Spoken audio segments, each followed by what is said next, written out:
T'as déjà vu quelqu'un admirer ton succès, pour ensuite décider que tu ne le mérites pas. Pas avec de la jalousie, pas même avec du ressentiment, juste avec cette certitude froide et venimeuse que ta réussite est forcément une erreur, parce que tu ne leur ressembles pas.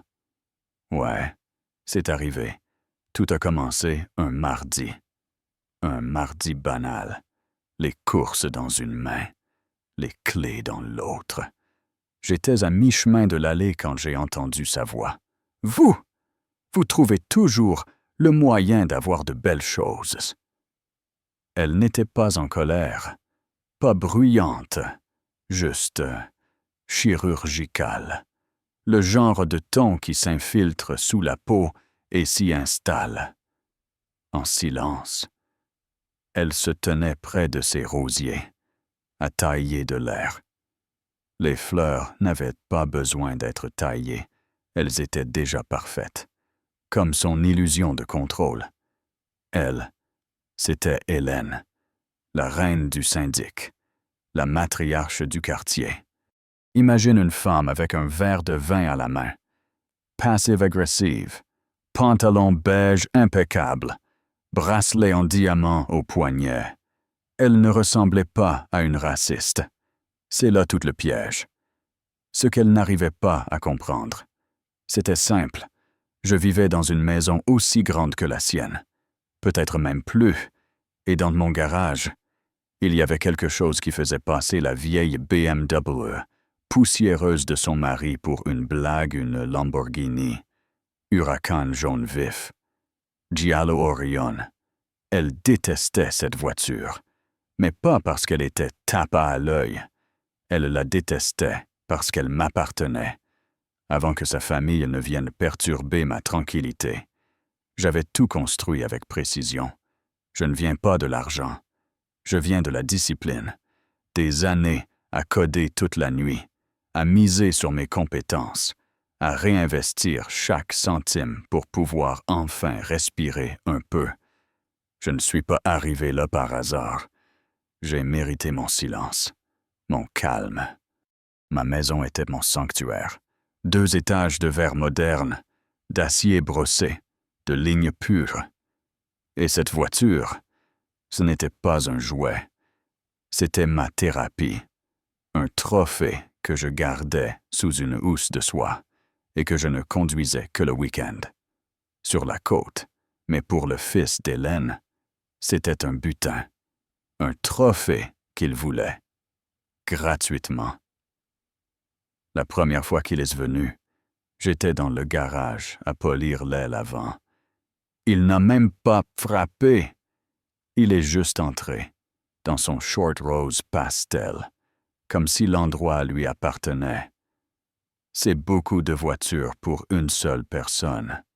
Il a dit, « Aucun bonjour, aucun respect, ça. » J'ai continué à polir. C'est exactement la voiture qu'il faut pour la personne qui l'a payée. Il a souri. Mon père est flic. Tu sais, je me suis arrêté. Il s'est appuyé contre le cadre de la porte, comme si c'était chez lui. Les voitures comme ça, d'habitude, ça s'obtient pas légalement. Voilà. Tout le discours était là. Aucune accusation directe. Juste une insinuation venimeuse que je devais être un voleur dans mon propre garage. Et toi, tu fais quoi dans la vie? Ai-je demandé calmement. Il a gonflé le torse. Je suis entrepreneur. Bien sûr, c'est ça. Ce gamin, appelons-le Ryan, avait le rictus de sa mère et le badge de son père pour le protéger. Mais ce qu'il n'avait pas, c'était des limites. Les semaines ont passé, et il revenait. Il prenait des photos, laissait des traces grasses sur les vitres, restait assez loin pour faire semblante, mais assez près pour me faire comprendre que c'était intentionnel. Puis les lettres du syndic ont commencé à arriver. Trop de bruit. Alors que je n'avais même pas démarré la voiture depuis 5 jours. Trop jaune. comme si la couleur d'usine enfreignait les règles du quartier. Trop indésirable. Et cette dernière, ce n'était pas pour la voiture. Je me souviendrai toujours de ce moment. Une vieille voisine, Madame Cortez, est venue alors que je prenais mon courrier. Elle a murmuré « Je suis désolé pour ce qu'ils font. Tu ne mérites pas ça. » Mais avant que je puisse répondre, elle a blêmi. Elle a regardé de l'autre côté de la rue. Hélène nous observait. Madame Cortez m'a serré le bras, a hoché la tête et s'est empressée de rentrer, comme si elle venait de trahir l'armée. Même la gentillesse était devenue risquée.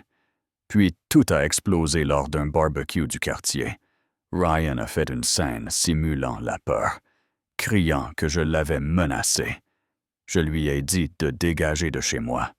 Il m'a poussé. Je lui ai attrapé le poignet pour le repousser. C'est tout ce qu'il leur fallait. Hélène a sorti son téléphone comme une arme. « Agression », a-t-elle dit en filmant. Mon fils s'est fait attaquer. 10 minutes plus tard, une SUV blanche est arrivée. Pas de sirène, pas d'urgence. Juste ce calme dangereux. Le père de Ryan est sorti, en uniforme, main sur la ceinture. Il ne m'a posé aucune question. N'a pas regardé la vidéo que je lui montrais. Vous êtes en état d'arrestation pour avoir menacé la vie de mon fils, a-t-il dit. Assez fort pour que tout le voisinage entende. Assez fort pour m'humilier. Il m'a menotté devant ma maison. Celle que j'ai achetée, celle que j'ai bâtie, celle qu'il croyait que je ne méritais pas. La cellule était glaciale. L'air, vide de vérité. Mais je n'étais pas en colère. J'étais concentré, parce qu'ils ignoraient que j'avais un ami hacker. Et des preuves. Ryan n'était pas juste un gosse de riche pourri. C'était un arnaqueur. Mon ami a fouillé ses comptes.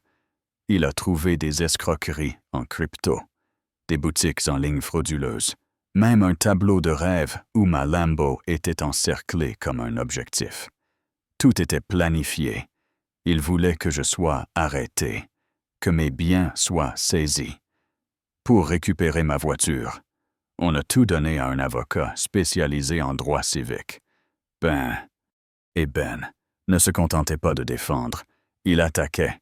Il a démoli leur récit, porté plainte pour arrestation abusive, discrimination raciale, abus de pouvoir. Pendant ce temps, mon ami compilait un dossier béton addresses IP, transactions blockchain, capture d'écran, compte alternatif. On avait tout ce qu'il fallait pour les enterrer. Un matin, 2 SUV noirs sont arrivés devant leur maison. Cette fois, c'était eux en pyjama. Cette fois, c'était eux qu'on menottait. Ryan était livide, comme si sa peau avait enfin compris qu'elle ne le protégerait pas. Hélène hurlait, tentant de suivre les agents. Mais c'était fini.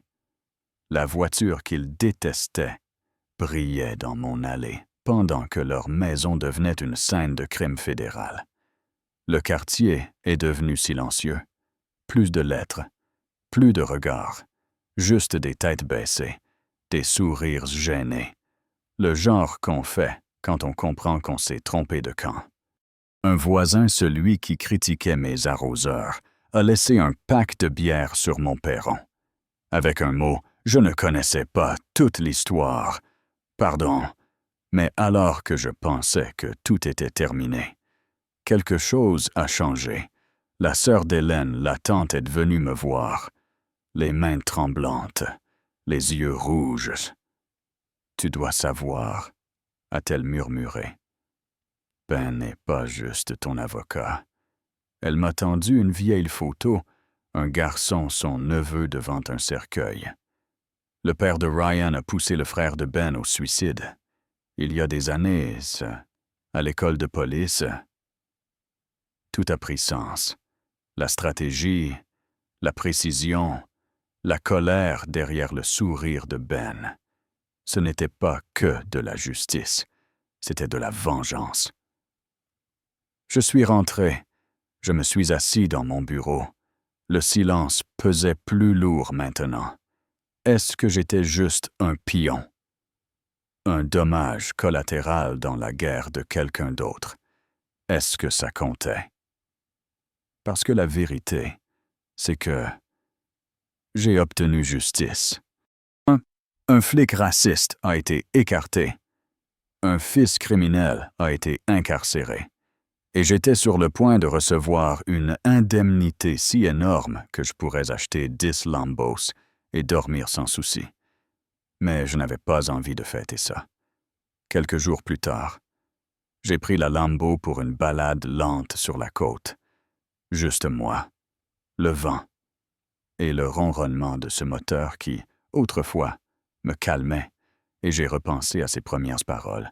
Vous trouvez toujours le moyen d'avoir de belles choses. Elle n'avait pas tort.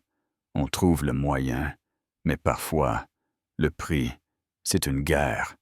Tu penses que c'est de la justice ou juste une autre forme de vengeance. Qui avait raison? Qui avait tort? Dis-moi ce que tu en penses dans les commentaires. Et si toi aussi tu crois qu'il faut se lever contre l'injustice, aime, partage et abonne-toi, qu'on n'ose plus jamais ignorer une histoire comme celle-ci.